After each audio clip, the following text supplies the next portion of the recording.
Susu yang diletakkan dalam botol air mineral ditemukan di lokasi pembuangan bayi di Jalan Satelit, Kelurahan Watang Soreang, Kecamatan Soreang. Saat ditemukan, botol susu tersebut berada di dalam garis polisi. Namun saat polisi tiba, lokasi botol susu telah berubah dan isinya juga telah ditumpahkan. Polisi menduga pelaku peletakan susu ada kaitannya dengan kasus pembuangan bayi yang terjadi pada 31 Agustus 2020 lalu. Ini karena ada informasi dari masyarakat, ada di tempat TKP yang lalu itu, sekarang ada ditemukan satu botol susu.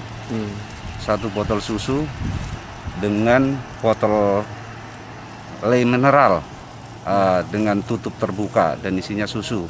Namun setelah kami datangi, ternyata susu itu sudah tumpah dan botol sudah menggeser.